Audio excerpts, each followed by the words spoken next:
Hi, this is Alex Bryant. Welcome to East-West webinar around supply chain diversification, if not China, where?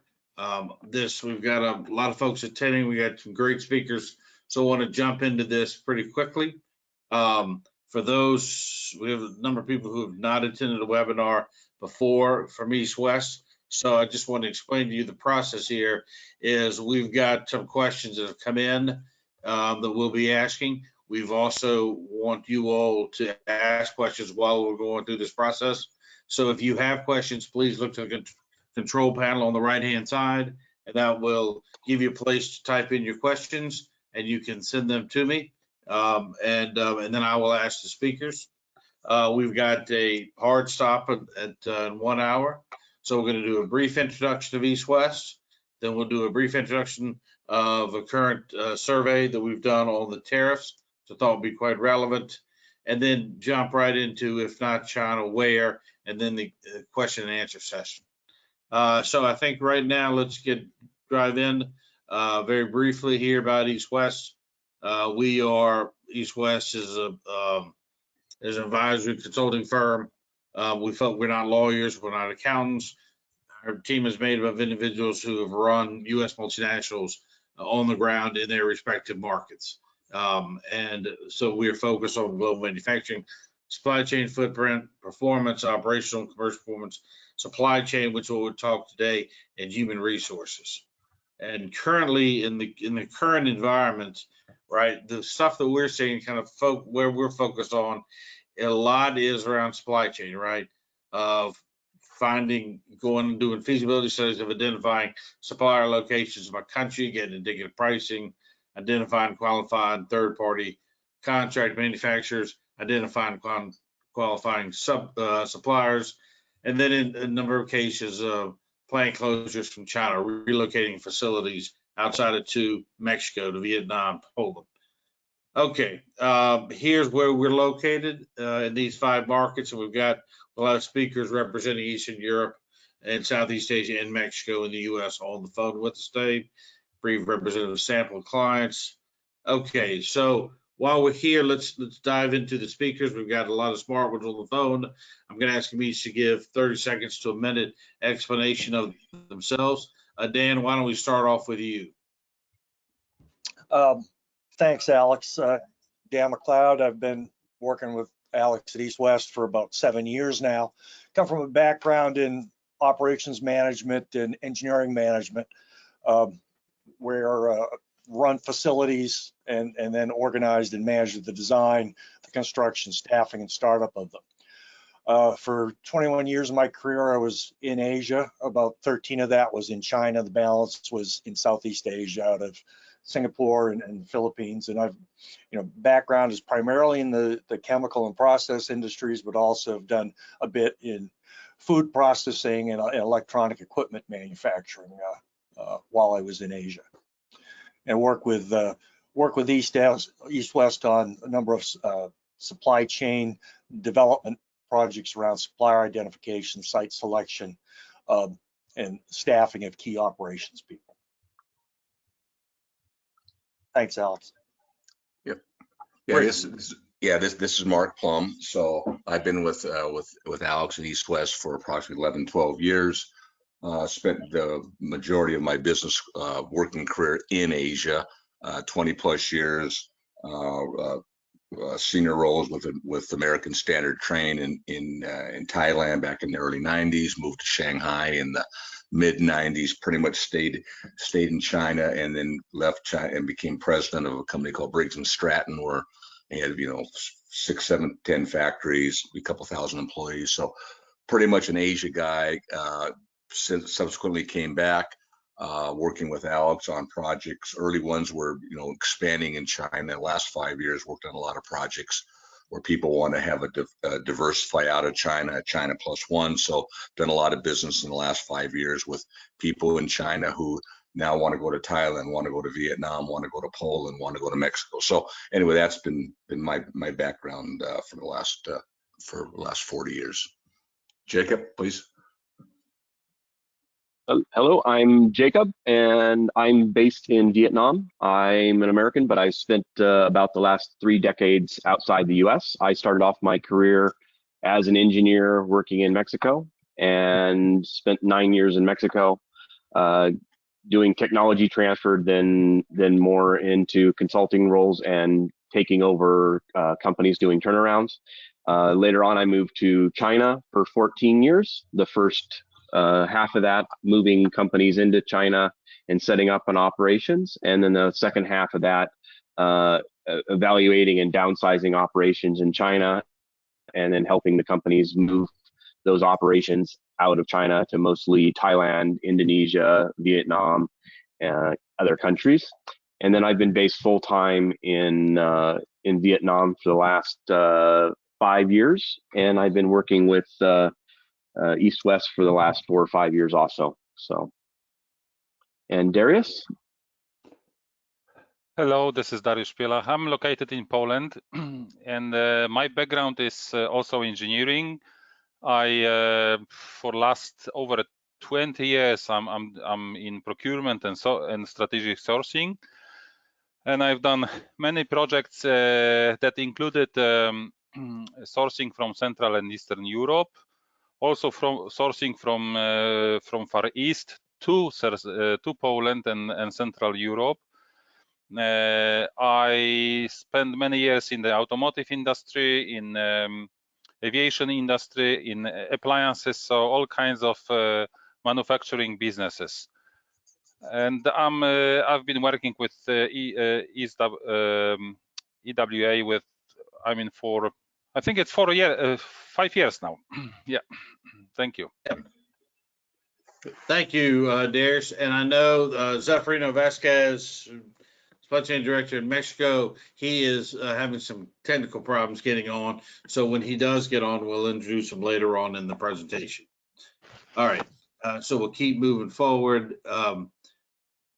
The next area I want to talk to is, this is a survey that we completed, or we had completed by a number of senior level executives for companies. And these are going to be primarily US and European companies that have sourcing, that are currently sourcing out of China. And we were talking to them about where they are looking if they're leaving China or having a China plus one sourcing. Because we see, quite frankly, a lot of companies are looking to diversify from China, right, for their supply chain. And that's driven by the geopolitical issues, driven by the tariffs, driven by a variety of different topics. Doesn't mean that they're leaving their China suppliers. A number of them are waiting to see how the tariff situation works out. But a lot of companies are in the process of qualifying new suppliers as a backup, as alternatives that they can use, and they can feed those suppliers. So we gave a list of questions to the companies. The first one, but you can see, is about if anticipated tariffs are impacting, if the current tariffs or anticipated tariffs impact, what are the primary areas of concern? Obviously, cost increases were the largest concern of the suppliers, followed by supply chain disruption and unpredictable performance. But not a surprise. The second topic was around where are you planning to address the tariff-related challenges? How are you going to deal with this? And you can see the first one was a lot of companies are exploring non-Chinese, non-tariff suppliers, identify new suppliers, identify new third-party contract. I mean, that was 68% of them. You have a group, about 60%, who are just going to hold until the next 6 months and to see what happens with the U.S.-China tariff negotiations, with the U.S. Southeast Asia tariff negotiations. And then you've got a group at the bottom who are going to be relocating plants, or going to be closing their China operations, or establishing manufacturing locations in non-tariff locations. We then follow up with, okay, if you're establishing new suppliers that are non-Chinese suppliers, to diversify your supply chain, so you have Chinese suppliers, and who else would you look for? 70% would look in Southeast Asia, but not a surprise. I thought the U.S. came in second with 34, and Mexico with 26. that was a little interesting because we thought Mexico and the US would be very close together. And then where you're considering relocating your China-based manufacturing operations, again, Southeast Asia kind of led that pretty handily. And that makes sense if you're sourcing out of, if you're producing out of China. A lot of companies are looking at Southeast Asia to produce and relocate their, either relocate their production from China or have a China plus one model, which is keep the manufacturing in China and establish a new facility in Southeast Asia. Okay, so we get to now, if not China, where? And I think here, the issue really here is we know what China has, right? I mean, the breadth and the scope and the scale of China is enormous, right? It's the best supply chain, logistics unparalleled, unmatched, right? Most companies have been going to China for years and getting everything they really needed from China, right? And so now if they're having to look outside China, where will they go? Because there's not another country around that supplies the mass, the size, and the scope of this. I think at this point, just to step back for a minute, we do know that negotiations are continuing now with the Trump administration, the Chinese government. As of last week, after the London reports, London meetings, what we know so far is that the U.S. is trying to settle in on 55% tariffs of products coming in from China, and the Chinese will have 10% tariffs, products going into China. That's what Trump said is his framework, but that is none of the details were ironed out, and that's the deadline to complete that is mid-August. We expect to see more details at that time or around that time. And U.S. Southeast Asia, the tariff negotiations, that ends up in mid-July, right? And that's ongoing with Thailand, Vietnam, and other countries in Southeast Asia, right? So we will know, we will know more on the tariffs, but we are seeing if the 55% sticks for Chinese imports, that's a pretty significant number. So toward that point, the East West kind of put together the thought process of, okay, what can we do if not China, where to consider relocating? So Dan, why don't, if you would, you're primarily responsible for putting this chart together. If you would kind of walk us through this, if you would, please. Yeah, sure, Alex. This is a graphic that we put together. Several of the people that are on the webinar today participated in this.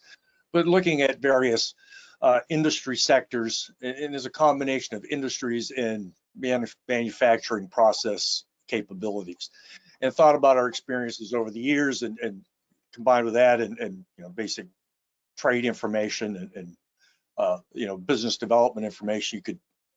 We developed a graphic that's sort of a guideline of options if you're looking outside of China. And so you can see a number of traditional manufacturing options are certainly available in Mexico. And as we look at Southeast Asia, we see Vietnam is very popular these days, but it's very much a developing industry base, as opposed to Thailand, which is much more established and has been a headquarters, a center for the automotive industry for many, many years now, well-established manufacturing sector.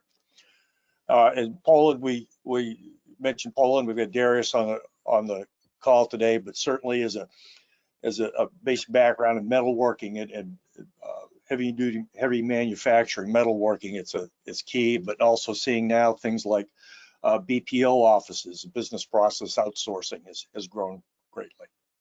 And then India certainly, although in many cases importers struggle a bit with India, but it's certainly for the domestic market, it's got a very wide and varied and deep manufacturing base. So again, it's an overview and provides a guidance, general guidance and direction before for folks thinking about someplace outside of China. Alex? Good, Dan, thank you. We had a question here about question coming. You've got India, Singapore, Malaysia, and asking we're about covering all the countries. The question was on the question here was around for Poland itself. For Poland itself, they were asking a question about Poland specifically as far as Poland logistical costs. Why don't we'll hold off that question and get to it here in the Q&A session. But please, this is the first questions come in. Please keep sending questions and we'll bring them up at the Q&A. All right, thank you. So we're going to specifically go to two quick case studies. The first one, we will talk here about supply defining and contract manufacturing in Southeast Asia. Mark, I'll turn that over to you. Sure. Yeah. Thank you, Alex. So yeah, this was a case, a project that we're still finalizing now. We started about a year ago.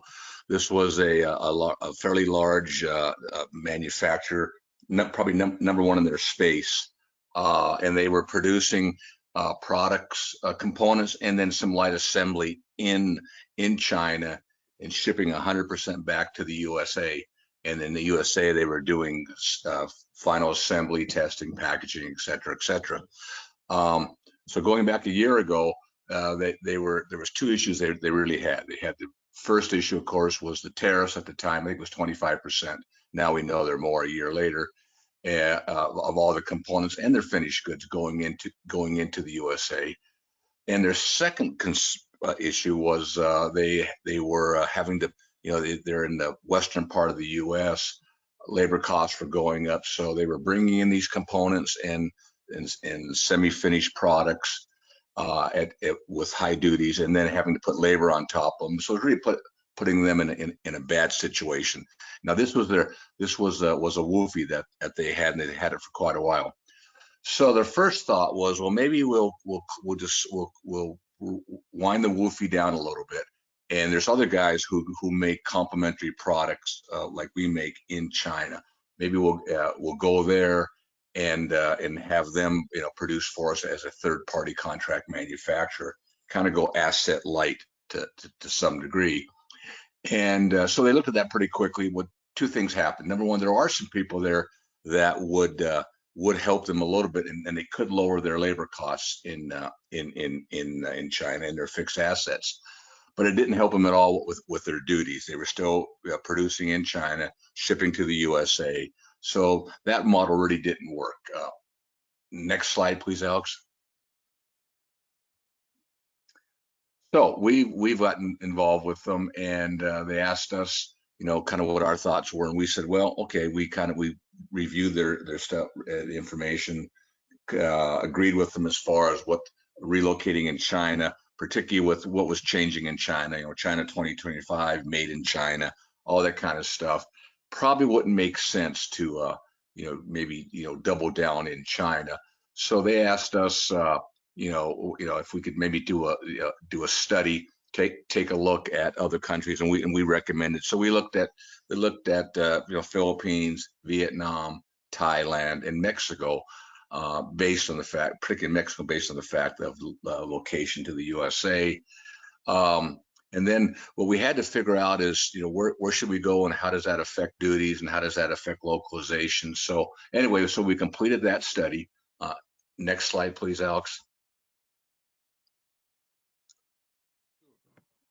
Okay, so what we did was we went to, again, did our studies and went through and decided, and with the help of Jacob, who's on the phone, we selected Vietnam. A couple reasons, or two or three reasons. Vietnam, of course, had some manufacturers there that were in complementary products, so we weren't too concerned about IP, as they were making stuff different, but not in the same space. So we felt pretty good that we could, Vietnam made sense. The labor costs in Vietnam made sense, et cetera, et cetera. The plan all along was, it would be to localize. In other words, have a third-party contract manufacturer. We would bring the components in initially from China. We would assemble them, and at that time, it's still really a Chinese product. And then during that next 12 to 18 months, we'd localize up to 40, 50% of the parts, to then be able to qualify for country of origin, and then give us the preferential duty treatments between Vietnam and the USA. Now, as we know, the duties are bouncing all around, but I think it's safe to say we're going to end up in Vietnam. We are going to end up in Vietnam with our client, with a third-party contract manufacturer who will be localized for their products and parts. We will have country of origin. We'll exceed the 50%, and whatever the most preferential duty ends up between Vietnam and the USA, we should qualify for that. So all in all, it's been a really pretty good, a very good program. Anyway, so that's where we are on that one. All right, and that was you and Jacob driving that. That's for Correct. that client. Yeah, correct. Mm-hmm. Dan, here's one that you worked with Zeffirino on, and this was in Mexico. I will let you take it from there.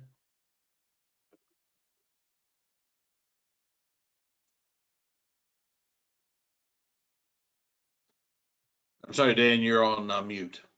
I'm sorry, I'm on mute. Okay, this is this project was a similar outsourced manufacturing project. The client was an elevator manufacturer, and they were launching a new product that they did not have the manufacturing capacity for. They didn't have the factory space, and so we worked with them to identify a third party. Contract manufacturers, worked with them to identify, qualify, and transition the production from prototype stage through full-scale commercial production. Next slide, Alex. Sure.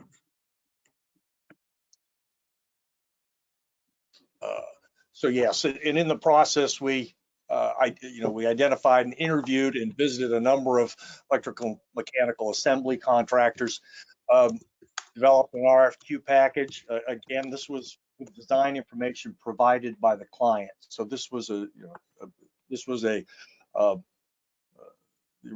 brought the original design from the client.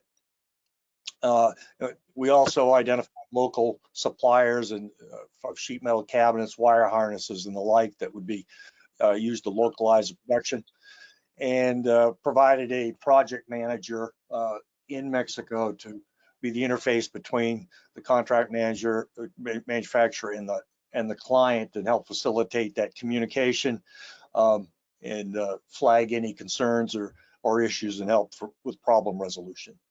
Next slide. There we go. All right. So it went well and continues to go well. The client accepted the contractor's quality systems to pass that, and prototypes. Scale-up's been completed for one of the 3 products, and there's 2 of them that are currently ramping up. We haven't reached full capacity yet. And savings on this is in the range of 11 to 16% versus the cost of production at the client facilities, and that's on top of having to invest more in additional. The client would have to invest more in additional space and equipment to handle this. So it was a cost avoidance on the capital expense as well. Thanks, Alex. Sure. So we'll jump on into the Q&A session here. We've got a number of questions that are teed up from a number that are coming in. I think that when I know Zeffirino is still, he is struggling to get in. He had technical issues that he's having, and he's traveling near Monterey, and he's having some technical issues. But I think here we had a question that came in while we were talking. One was around while we're looking at Mexico, for example, has East West been involved in looking at other U.S. operations in other U.S. territories like Guam or Puerto Rico, where the tariffs are 0? And the answer is yes, we have. We've got right now we've got a project where we're looking at Mexico and then several South American countries to identify suppliers there and manufacturing locations for a large U.S. manufacturing company that has their primary manufacturing is based in Mexico, and they are concerned about having all their manufacturing efforts in Mexico, and thus want to look at having alternative manufacturing bases in southern and in Southeast, in Central America and South America. So yes, we've looked at those places, and Guam and Puerto Rico and places like Dominican Republic. We've got people there. It's got to be the right fit for it, but those are locations that are getting more attention now because of their proximity to the U.S. Okay, when we're looking at this situation, just teeing off Vietnam and Thailand for a second here.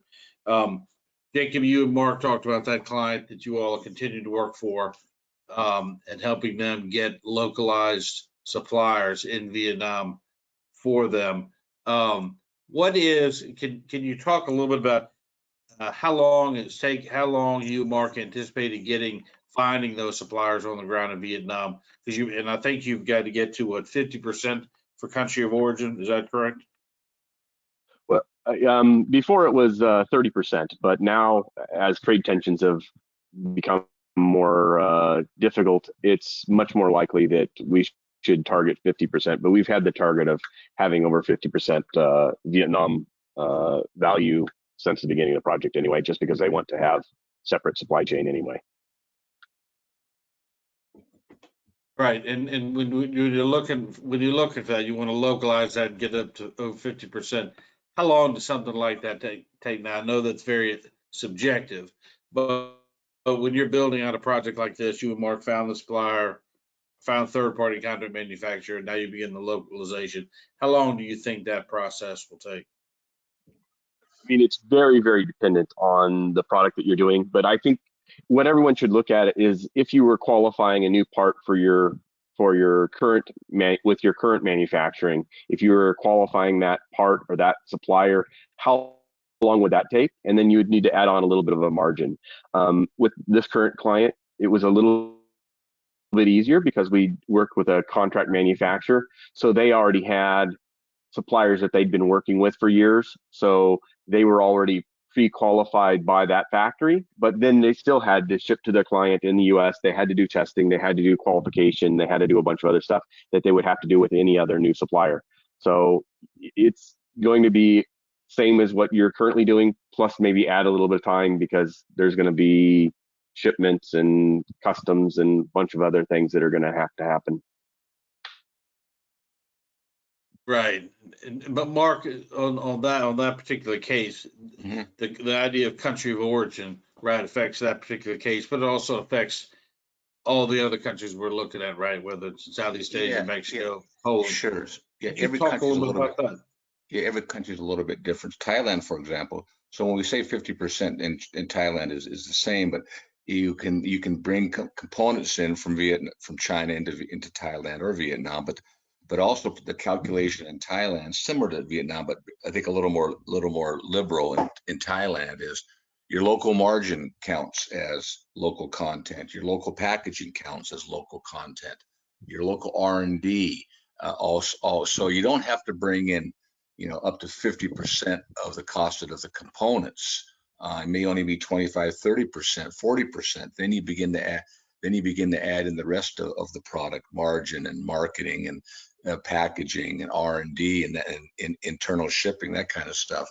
Getting to that 50% number and then beginning to qualify for country of origin is not as problematic as you would think. And particularly countries like Thailand, for sure, and Vietnam, they want you to do that, as you can imagine. As China is struggling some with the geopolitical.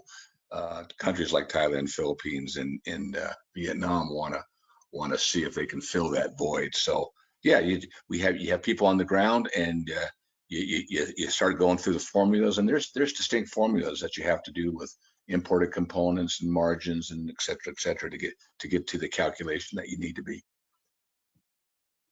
So we had two questions just pop up, Mark, while you and Jacob were talking. First question was, to do the country of origin, right? The question is, there are a lot of Chinese companies now have left and are in Vietnam, right? And so, and Thailand. So when you're doing the country of origin, is it should you be looking for a Vietnamese owned company in Vietnam, or would a Chinese company that's in Vietnam, would that fit, qualify for a country of origin? I guess it depends on the rules, the local rules and customs there, but generally you'd be looking for a Vietnamese firm. Yeah, in general, you'd be wanting to learn there's a Vietnamese local firm just for local competitive advantage. But however, if it is a Chinese company and they're producing in Vietnam, that will count as Vietnam value add and Vietnam parts. However, especially with the trade tensions right now, those companies will be under a lot more scrutiny to make sure that they really did manufacture everything in Vietnam versus bringing it in and transshipping it. So there are some risks to dealing with the Chinese suppliers, and if you deal with the supplier that's not doing things properly, that can put you at risk. So part of your evaluation of whether you should work with them is, what's your risk profile and how risky do you think it is to work with them? 100% agree with that.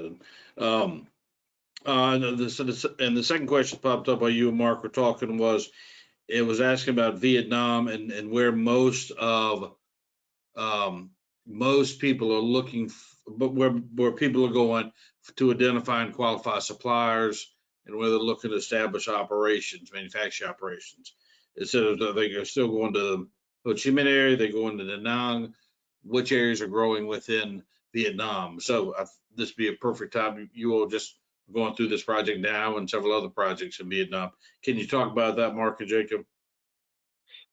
Yeah, within Vietnam, there are kind of three main areas where people are looking at.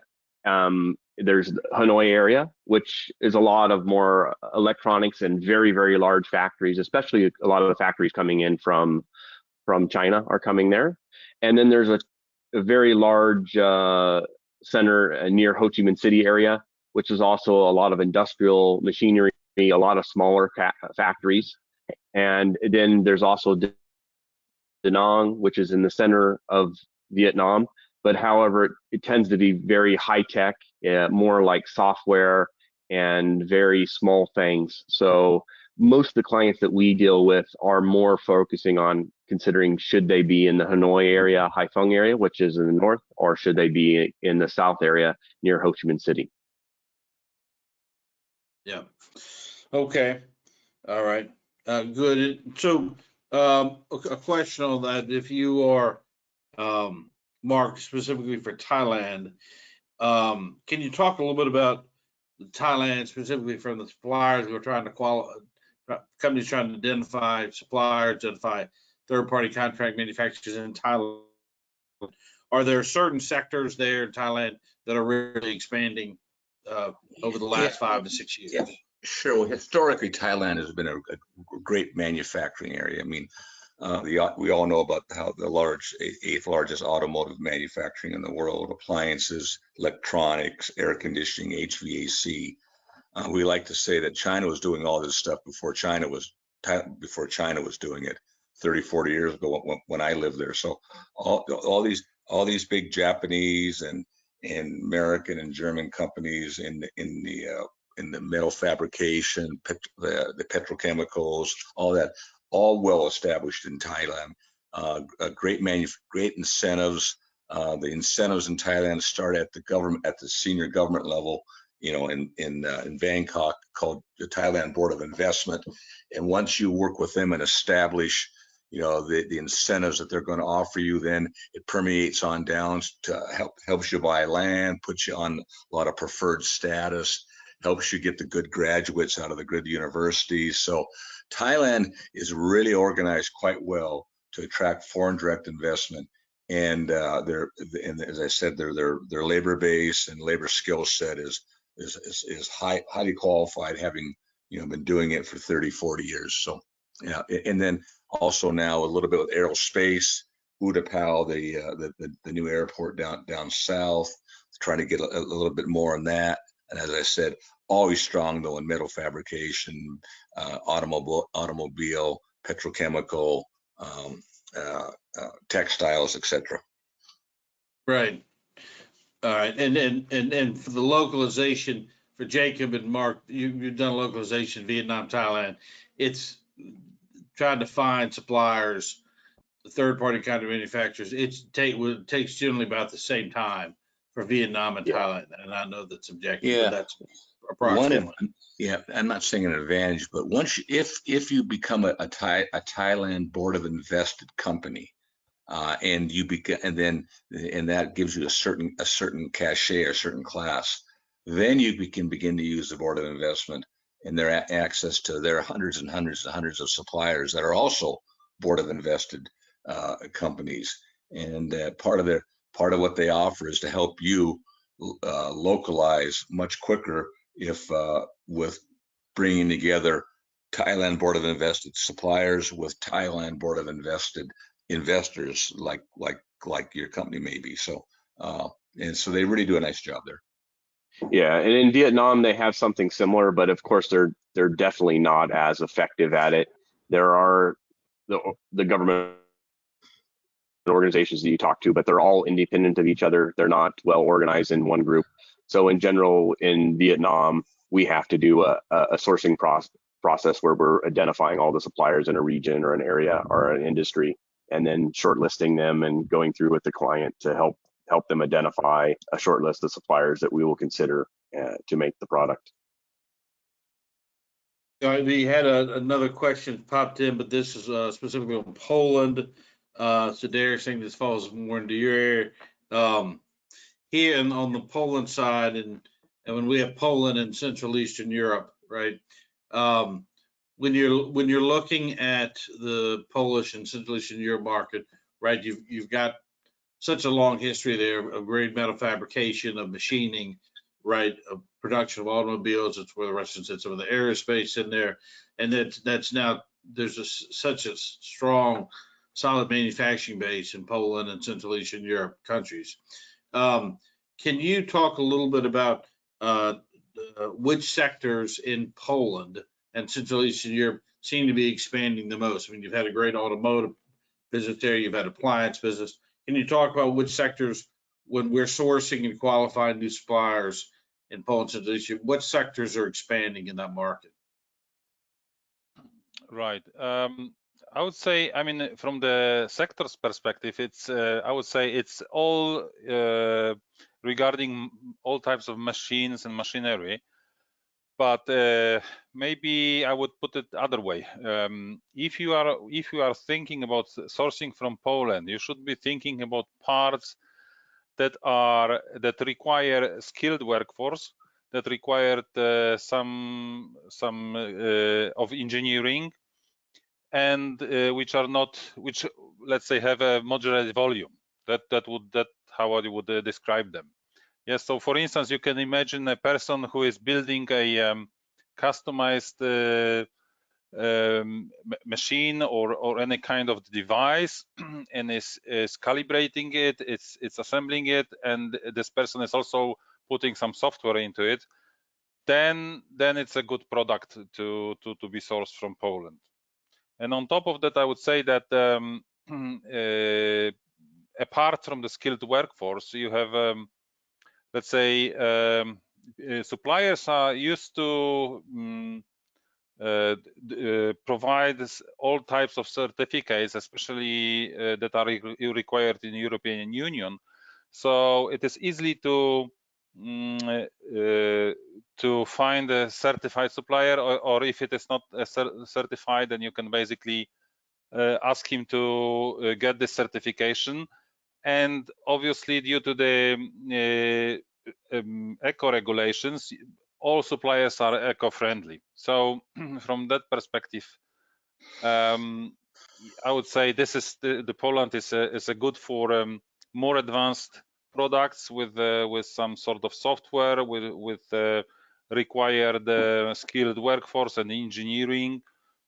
and you can basically set up a production quite relatively easy, and maybe not that fast as in Vietnam or China, but still quite fast. Yes. So that. Yeah. Yeah. Well, within companies looking at Poland, and we've done like obviously a number of assignments there in Poland, and they've been finding third-party contract manufacturers, pretty advanced third-party contract manufacturers on the ground in Poland and Central Eastern Europe. When you're doing that, though, can you talk a little bit about kind of some of the key challenges? I'm thinking of projects we're working on or recently done. Some of the key challenges Western companies are having identifying and qualifying third-party contract manufacturers in Poland and Central Eastern Europe. I mean, maybe the key challenge is that they used to receive, and they still got many RFQs, and basically we have to get through to them. So East-West Associates is already well known on the market, and because if you send just as a unknown person an RFQ, then it won't be most probably answered. So that would be the first challenge. But once you set up your relationship with suppliers, it goes relatively easy. Sometimes it requires some phone calls. But when you provide a sort of a let's say promising documents to them, meaning a letter of intent, or when you describe the project as a something with perspective, then the cooperation gets well. Yeah, that's how I describe it. Maybe when you set up the production, sometimes you have a problem to ramp up.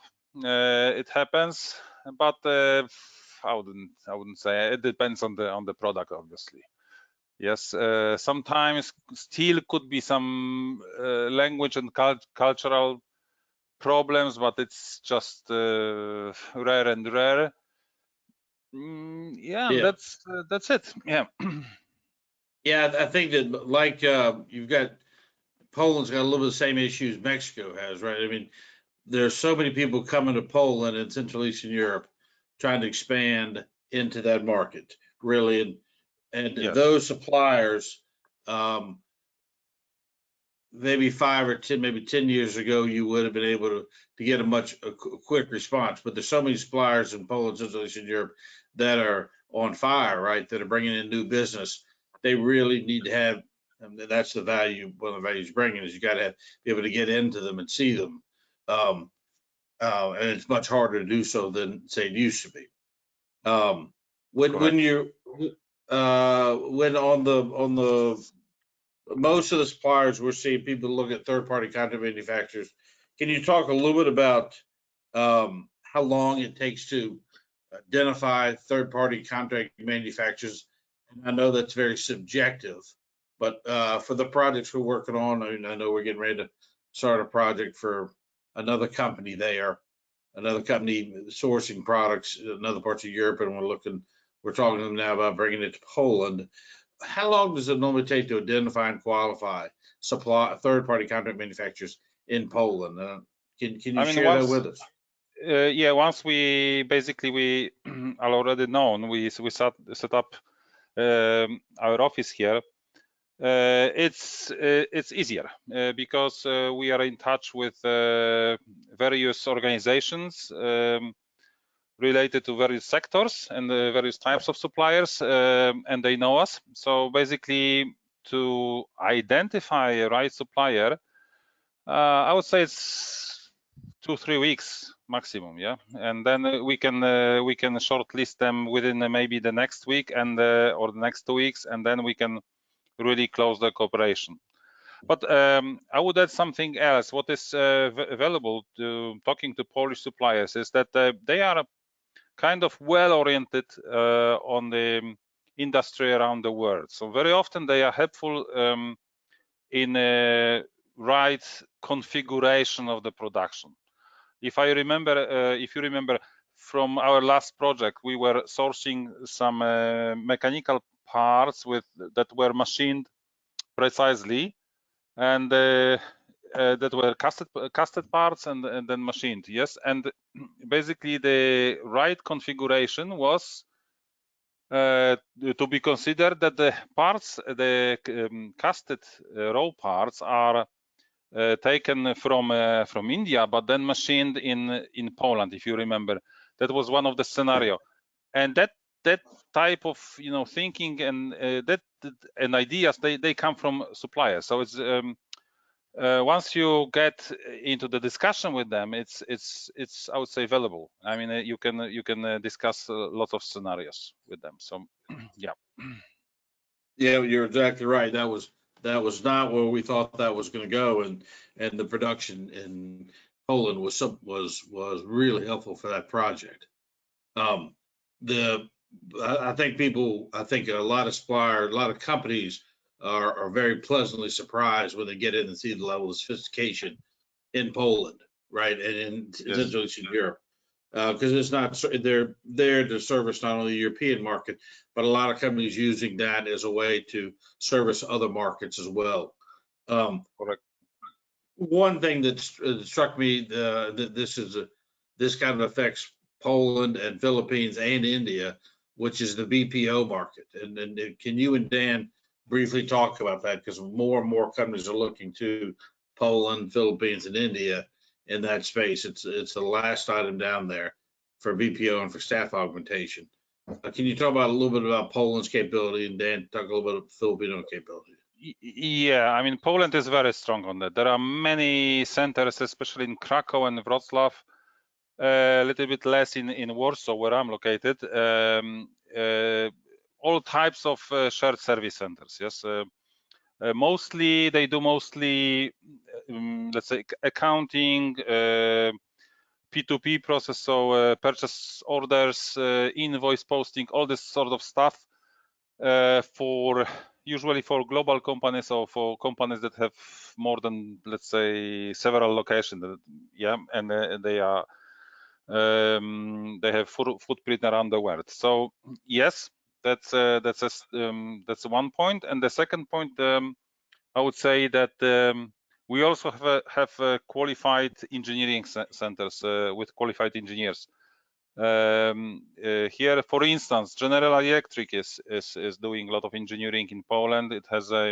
They have a entire building full of engineers who design turbo engine parts. Yes. But there are some other engineers, lots of software centers as well. So definitely it's a good area to investigate in Poland. And Dan, can you touch that on to the Philippines as well? Because that's Certainly. And again, Philippines is been well known for years for doing BPO work, mostly when you think of it as mostly in terms of call centers and some back office processing. And that's evolved over time, and you still get a high concentration of those, and it's a significant part of the economy of the Philippines. But you're starting to see higher end services, and that started some years ago. But you'll see companies doing their global sourcing and beyond transactional, but it's supplier identification and development for globally, and analysis of spending and purchasing and being done there.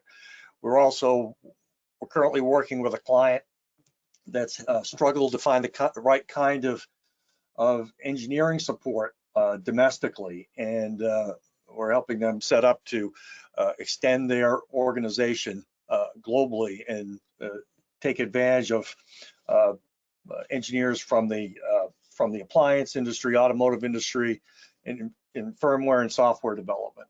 And that's very encouraging to see that sort of capability. So it's a large piece of the economy there, but it's also a lot broader than people may think.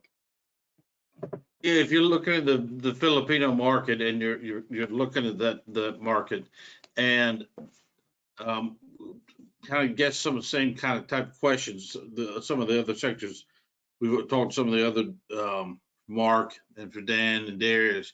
And well, when you look at the Filipino market, are there certain sectors in the Filipino market that are expanding aggressively over the last 5-6 years? Yes. For a long time, it's been a hub for consumer electronics manufacturing, electrical equipment manufacturing and assembly, and that's continue to grow. And the contract manufacturing for electronic components, electronic equipment is that market's continue to grow. But in addition to that, and again, a strong growth in BPO services, and some more traditional manufacturing, personal care and medical devices have also grown greatly in the last 5 to 10 years as well. Interesting. And are there, when you're doing, again, when you're trying to identify third-party contract manufacturers in the Philippines, right? Are there certain the time that it takes to do that? Are there certain challenges you face specifically in the Philippines you wouldn't face in Southeast Asia? Not in general, I would consider additional challenges. Probably one advantage is you've got a higher English language literacy rate and capability rate that makes communication a bit easier. And again, but if you're working within sort of particularly the electronics sector, you've got a deep supplier base that are very comfortable with working with international companies. So. Also, thank you, Dan, on the Philippines side. And I think also one thing the Philippines has done is they've expanded for logistics purposes, right? They've opened up Clark. They've been really beginning to develop Clark Air Force Base. FedEx is up there. And so that's opened up a whole new region.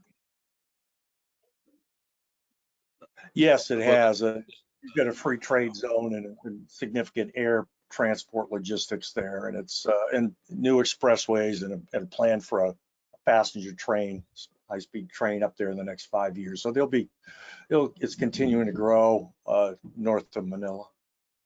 Okay. Well, look, we also just got word that our friend Zefrino Vasquez, Budget Director for East West of Mexico, has gotten on, was able to connect, which is terrific. He and Dan worked on that project for the elevator company going to Mexico that Dan spoke a little bit about. So while we have Zefrino on here, I'd like to ask one question around the for sourcing out of Mexico, right? How has Mexico been affected by the 50% tariff you saw on imported steel? How is that affecting Mexican suppliers and imports into Mexico, imports into the U.S.? Well, hi everyone. So yeah, basically this has been affecting industries, especially in the home appliances and some automotive related businesses also. Aluminum has seen a bit of it, but it's been changing over the last months since the new administration took over in the United States. So it's been changing, but right now what is affecting is the steel and the steel portion, and it's basically affecting home appliance and automotive mainly. Yeah, Zefrino, I mean, Darius, out of curiosity, for Poland, is that affecting? You seeing that effect the same as in Poland? I think the effect is less because the Poland is exporting mostly to Germany. So this is our let's say trade partner number one, and Europe is in general is a trade partner number two. So US is kind of in the third or fourth place. But yes, some suppliers I mean from my reconnaissance, some suppliers have suffered from the lowering of the orders, and they are looking for basically for new businesses. But I would say the effect is not that big as maybe in case of Mexico. Yeah. Yeah.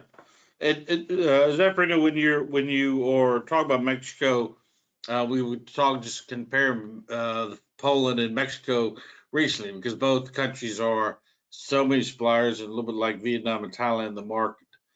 And Jacob, we talked about earlier, Mexico's got so many suppliers that are now being called on by companies looking to diversify. They're looking to identify suppliers in Mexico. Can you talk about some of the challenges you've seen U.S. companies have operating or identifying third-party contractors in Mexico? Well, I think there's been a lot of good stories for companies from abroad coming into Mexico and finding suppliers in general, especially in those companies that are around big cities like Guadalajara, Mexico City, Querétaro area in the center, and in the north of Mexico like Monterrey or maybe Chihuahua, right? So around these cities, you find a lot of well-educated people where most of these companies are established, and they have access to people with good literacy of English and engineering knowledge. So I think it's going better or improving every year. I think in general it's been a positive experience for many of the companies that are coming to Mexico. It generally takes probably about somewhere between 3 to 6 months to develop one of the suppliers down here in Mexico. It depends on product complexity, but in general, and also depends on the not only product complexity, but also type of volume, type of industry. Some cities are more, let's say, focused on certain type of industries, like Guadalajara. I mean, that's like our Silicon Valley, is where most of the electronics are located. Companies related to electronics. If you look at the center part of Mexico, you will find more automotive companies. If you go to the north part of Mexico, like Monterrey, is more broad in terms of diversification, but mostly steel related companies, steel processing companies. You can find a lot of mills. You can find fabrication, a lot of fabrication, welding, sheet metal, machining, stuff like that. If you go to Chihuahua, you will find more focus on aerospace and so on. Yeah, yeah, and we see a lot of the medical stuff we're doing in Mexico is over by Tijuana, right? Right, correct. Are there certain sectors in Mexico, just like I want to ask the same probably question to the others, are there certain sectors in Mexico that have really been on fire or growing more so in the last 5 years? Yeah, for sure. All So the projects we've done. yeah. So automotive is definitely one big sector that's been thriving over the last few years. Automotive is one of them, although there's been some concerns lately because of the commercial tariff policy of the new administration in the US, but it's certainly been booming in the last few years in Mexico, automotive, that's for sure. As a result of the nearshoring that we're seeing from companies that are trying to de-risk their supply chains from China, we're seeing also logistics and real estate booming a little bit in Mexico. And as far as companies that are being affected or sectors that have been affected lately, as I mentioned, home appliances is one of them. A lot of the home appliances that are produced here in Mexico are for the US market, and the steel tariffs are affecting this industry. 100% agree with that. Well, look, it's 12 o'clock, and we have wanted to end the session because we promised everyone to be an hour. I want to thank particularly the East-West team from Poland, Darius and Jacob, from Vietnam, and Zeffirino from Mexico for joining Mark and Dan on this conversation. Obviously, there's a lot of movement out there, a lot of supply chain diversification, and East-West is obviously involved in a lot of it. But I want to thank everyone for participating in it. This officially will end the webinar, and we'll be following up. We have additional questions to follow up on. We will do so in the next 48 hours, and everyone here will receive a recording. All right, thank you very much. Thank you. Greetings from Poland. Thank you. Bye-bye. Thank you. Bye-bye. Thanks, everyone. Thanks, Bye from Darius. Vietnam.